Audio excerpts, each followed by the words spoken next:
Tesla just dropped a bombshell nobody saw coming. At a moment when headlines are screaming about sales slipping by 13% and Chinese automaker BYD flooding the market with $10,000 electric cars, Elon Musk was quietly making a move that could rewrite the entire auto industry.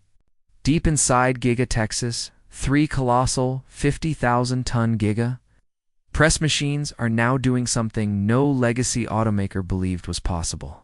Oh. They are casting the entire aluminum frame of the Tesla Model 2 in just 4.7 seconds. Not minutes. Not hours. Seconds. That single decision slashes nearly $7,000 from the cost of every vehicle, pushing the model to dangerously close to the $20,000 price point. But the real shock isn't the price. It's what the car does after you buy it. With FSD version 14, this vehicle doesn't sit idle in your driveway. It goes to work as a robotaxi, potentially earning up to $35,000 per year while you sleep. The question isn't whether this disrupts the market. The question is whether it completely wipes out traditional automakers. What's happening in Texas right now isn't just faster manufacturing or smarter automation. It's a total rethinking of how a car should even exist. For over a century, automakers like Ford and GM have followed the same basic recipe. Stamp thousands of metal parts, weld them together. Bolt, rivet, and brace everything until you end up with a body shell made from tens of thousands of individual components. It's a system designed for a different era, when labor was cheap, automation was limited, and complexity was unavoidable. Elon Musk walked into Tesla's factory and asked a question that sounds almost stupid until you realize how powerful it is. What if we didn't do any of that? The answer is sitting on the factory floor today. Instead of 30,000 individual body parts, the Model 2 is built around 3 massive aluminum castings. One for the front, one for the rear, and one structural battery pack that doubles as the center of the vehicle. That's it. Those 3 pieces form the core of the entire car. This collapses the total component count from around 30,000 down to just 423. That's roughly a 70% simplification. And the consequences of that reduction are enormous. Every part you remove from a car doesn't just save material. It erases an entire chain of complexity. One less supplier to negotiate with, one less shipping contract. One less warehouse shelf, one less barcode to track, one less chance for delays, defects, or recalls. We'll multiply that across millions of vehicles per year, and the savings compound fast. Tesla is saving an estimated $2,000 per vehicle purely on materials, logistics, and supply chain simplification before the car even reaches final assembly. The welding story makes this even more dramatic. Traditional electric vehicles like the Chevy Equinox EV or the Ford Mustang Mach-E require over 5,000 individual welds to hold their bodies together. Each weld is a stress concentration point where metal fatigue can develop over time. This is where squeaks, rattles, and structural cracks originate after years of driving. The Model 2 reduces that number to roughly 300 welds total. When Tesla's robots bring together the 3 giant castings, only 16 critical welds are needed along the seam lines. These seams are reinforced with aerospace-grade structural adhesive rated to handle extreme vibration, torsion, and temperature changes. This isn't theoretical. Aerospace adhesives are already used in commercial aircraft and space applications because they distribute stress evenly across large surfaces instead of concentrating it at a single point, like a weld does. The result is a body that's stiffer, quieter, and more durable over time. Fewer welds also mean fewer robots, fewer inspection steps, and fewer things that can go wrong. That directly translates into faster production and lower labor costs. And then there's the speed. Traditional body assembly lines move at a pace measured in minutes. A Giga Press forms a massive aluminum casting in under 5 seconds. Think about that for a moment. In the time it takes you to blink a few times, the main structural component of an entire vehicle has already been created. This is how Tesla can realistically talk about cars exploding into existence every 30 seconds. When you combine ultra-fast casting with simplified assembly and vertical integration, the old rules of automotive manufacturing stop applying. But the manufacturing breakthrough is only half the story. The real disruption begins once the Model 2 leaves the factory. Historically, buying a car has always been a depreciating decision. You spend tens of thousands of dollars on something that immediately starts losing value the moment you drive it off the lot. Tesla is trying to flip that logic completely on its head. With full self-driving V14, the Model 2 isn't just transportation, it's a revenue-generating asset. Tesla's vision is simple but radical. Using your car, it joins the Tesla Robotaxi network. It drives itself, it picks up passengers, it earns money. According to Tesla's internal projections, a fully autonomous vehicle operating in a high-demand area could generate up to $35,000 per year in gross revenue. Even after Tesla takes its network fee, the owner could still earn enough to cover the cost of the car in a single year. This completely reframes the idea of affordability. A $20,000 car that earns $30,000 or more per year isn't an expense. It's an income-producing machine. Traditional automakers have no answer for this because their business models stop at the point of sale. They sell you a product and hope you come back in 5 or 10 years for another one. Tesla is building an ecosystem where the car continues to generate value long after it's delivered. This is also why price comparisons with BYD and other low-cost EV makers miss the point. Yes, BYD can sell a $10,000 electric car. But that car doesn't manufacture itself in seconds, and it doesn't drive itself around generating income. Tesla isn't competing on sticker price alone. It's competing on lifetime value. Critics will argue that full autonomy still isn't here, that regulations, edge cases, and safety concerns will slow everything down. And they're not wrong to be cautious. But here's the difference. Tesla isn't waiting for autonomy to be perfect. Before building the infrastructure, the factories, the hardware, the neural networks, and the data pipelines are already in place. FSD version 14 isn't a concept demo. It's a real system trained on billions of miles of real-world driving data improving every single day. Meanwhile, legacy automakers are stuck trying to electrify cars that were never designed to be electric in the first place. They're adding batteries to platforms optimized for engines, transmissions, and exhaust systems. They're juggling thousands of suppliers and decades-old manufacturing processes. Even their so-called next-generation factories look outdated. Compared to what Tesla is doing in Texas, the Model 2 represents more than a new car. It represents a new philosophy. Fewer parts, faster production, lower costs, higher durability. And a business model that turns vehicles into autonomous workers instead of idle liabilities. This is why the Giga Press matters so much. It's not just a machine. It's a strategic weapon. If Tesla can scale this globally, the implications are staggering. Imagine factories around the world producing millions of cars per year with a fraction of the labor, time, and cost of traditional plants. Imagine millions of autonomous vehicles generating income for their owners while reshaping urban transportation. Imagine what happens to companies that still rely on 1950s manufacturing logic in a world where cars are cast in seconds and driven by AI. So when you ask whether a sub-$20,000 EV that builds itself in seconds and pays your salary can kill traditional automakers, the question almost answers itself. This isn't just disruption, it's extinction-level pressure. And the Model 2 might be the vehicle that proves it.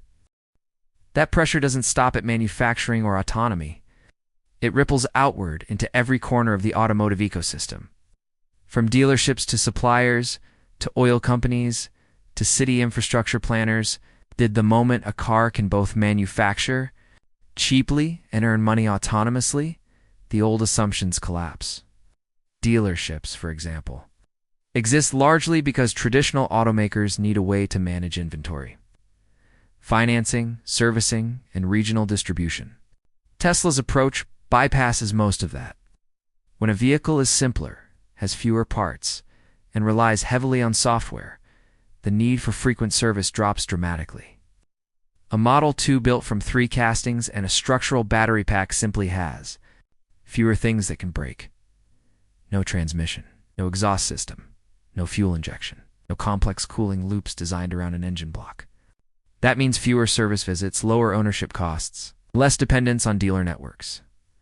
This is a nightmare scenario for legacy automakers, many of whom rely heavily on service and maintenance revenue to stay profitable. In some cases, dealerships make more money fixing cars than selling them. Tesla's manufacturing and design philosophy attacks that revenue stream at its root. When your car is largely software-defined and structurally simplified, updates happen over the air, and mechanical failures become rarer. Even collision repairs change. Large castings may sound expensive to replace, but Tesla has already demonstrated modular repair techniques and localized casting swaps that can actually reduce repair complexity compared to traditional unibody. Designs riddled with hidden welds and stress points. Then there's the supply chain shock. Tens of thousands of suppliers exist today solely because traditional vehicles require tens of thousands of parts. When you collapse a car down to a few hundred components, entire supplier categories become obsolete. Stampings, brackets, fasteners, reinforcement plates, and countless secondary components simply disappear. That doesn't just reduce cost, it concentrates power. Tesla controls more of its destiny because it relies on fewer external partners.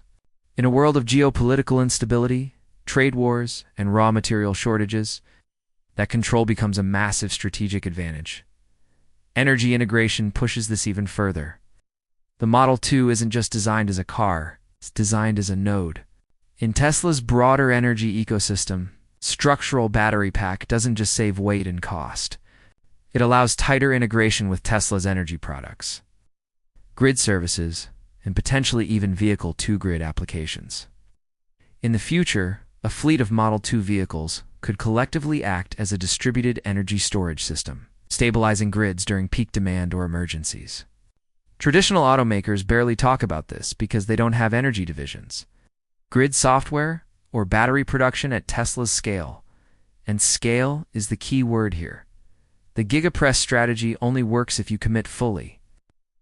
Hafut, this approach. Presses are massive, expensive, and require a complete rethink of factory layout, alloy chemistry, and production flow. Legacy automakers dabble with smaller castings because it feels safer. Tesla went all in. The result is a factory that looks less like a traditional assembly line and more like a machine that produces machines. Raw materials go in one end, finished. Vehicles roll out the other. Minimal human intervention. Maximum REPEATABILITY. Critics often point to Tesla's sales dip as evidence that demand is softening, but that interpretation misses the bigger picture. Tesla isn't optimizing for short-term quarterly optics. It's optimizing for long-term dominance. Cutting prices hurts margins in the short run, but it expands the addressable market dramatically. A $20,000 Model 2 isn't competing with other EVs. It's competing with used cars, motorcycles, public transit, and even the idea of car ownership itself. When a new car costs less than many used vehicles and can pay for itself, the market explodes. The Robotaxi angle amplifies this even more. Think about how transportation works today. Most cars sit parked over 90% of the time. They occupy valuable urban space while doing nothing. From an economic perspective, that's wildly inefficient. Tesla's vision turns idle time into productive time. Your car becomes an asset that works when you don't need it. This changes consumer psychology entirely. Instead of asking, "Can I afford this car?" people start asking, "How much can this car earn for me?" That shift has profound implications for urban planning and mobility. If robotaxis become widespread, cities may need fewer parking lots, fewer garages, and fewer personal vehicles. Overall, a smaller number of highly utilized autonomous cars could serve far more people. Tesla stands to benefit regardless of whether people own cars or rely on robotaxi fleets, because it controls both the manufacturing and the software platform. Traditional automakers are trapped here. If they sell cars cheaply, they lose money. If they try to build robotaxis, they lack the data, the AI expertise, and the vertically integrated hardware stack. If they partner with tech companies, they give up control and margin. Tesla doesn't. faced these trade-offs because it built everything together from the start. Even the 50,000 Giga Press itself tells a deeper story. These machines aren't just bigger versions of existing presses.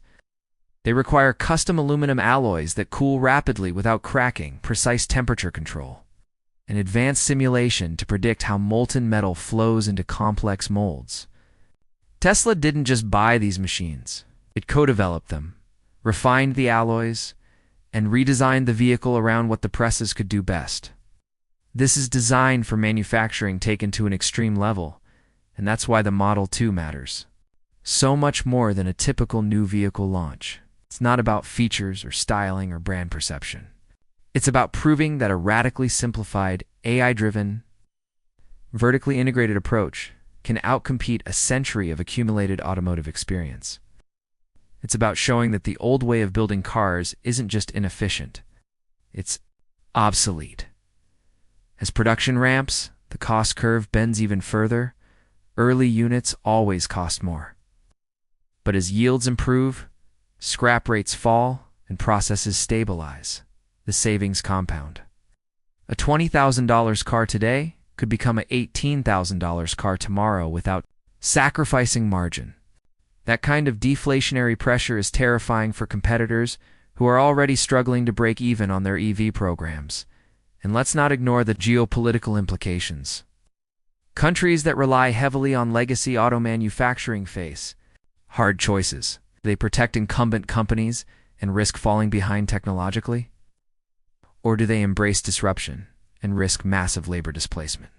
Tesla's factories employ fewer people per vehicle produced. They also create new kinds of jobs in software, robotics, and AI. The transition won't be smooth, but it may be unavoidable. In the end, the Model 2 isn't just a product. A signal that Tesla believes manufacturing is a solvable problem. That autonomy is an inevitable outcome of enough data and compute. That cars don't have to be financial liabilities. That scale beats tradition every time. If this vision succeeds, the auto industry won't slowly evolve. It will snap. Companies that adapt quickly may survive. Those that cling to old methods may find themselves irrelevant faster than anyone expects. And all of it starts with a few seconds of molten aluminum being slammed into shape by machines so large they redefine what a factory even is.